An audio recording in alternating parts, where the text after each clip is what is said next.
Biblical Shakers. We will continue to read this week from the book of 1 Kings, chapters 10 through 14.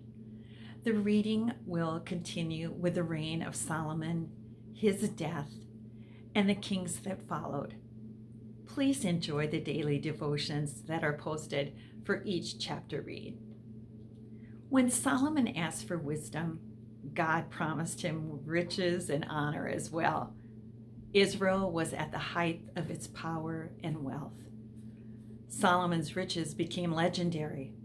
In chapter 12, it records a visit from the Queen of Sheba, who came to see for herself if everything she had heard about Solomon was true. For she wanted to enter into trade agreements with the king. Well, she found Solomon's courts very luxurious, which meant excessive taxation that created unrest. Solomon had forgotten God and had allowed influences to enter his court. Our fame and God's name must go together. If God magnifies your name, be sure he gets the glory.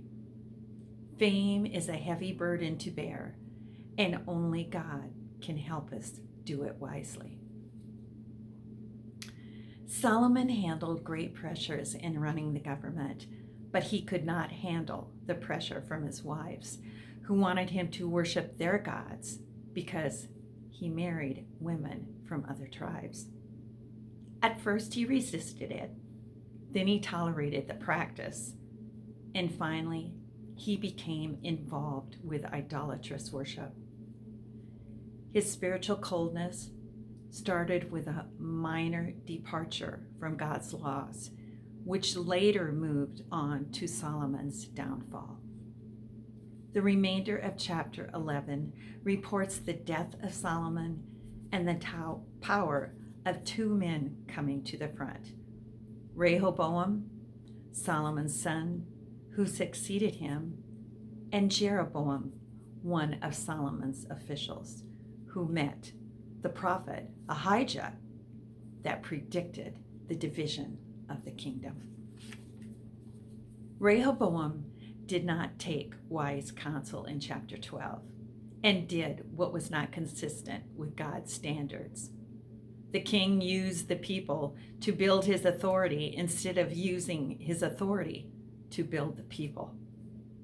The result was a divided nation, as Ahijah predicted. This marks the beginning of the division of the kingdom that lasted for centuries.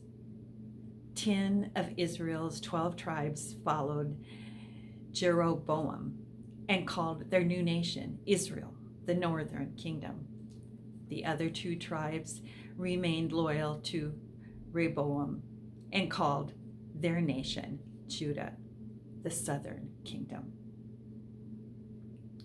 Both Jeroboam and Rehoboam did what was good for themselves and did not lighten the load of others. You will read about an anonymous prophet in the 13th chapter. He was given strict orders from God not to eat or drink anything on his mission. But he did, and died because he listened to a man and did not follow God. The lesson to learn here is to trust what God's word says rather than what someone else claims to be true. And you will see that the story has a divine ending. We end the week with kings being replaced with other kings in chapter 14. We see that under King Rehoboam, Solomon's great kingdom lost both quantity, the number of tribes, and quality, the treasures. Jeroboam and his family were cut off completely because they worshipped idols. These kings wanted their religion to fit their lifestyle, not their lifestyle to fit their religion. What will happen next week as we read on in 1 Kings, you will have to check in and see, because Biblical Shakers makes reading the Bible way more enjoyable for you. And I pray that the Lord will put a hunger on your heart.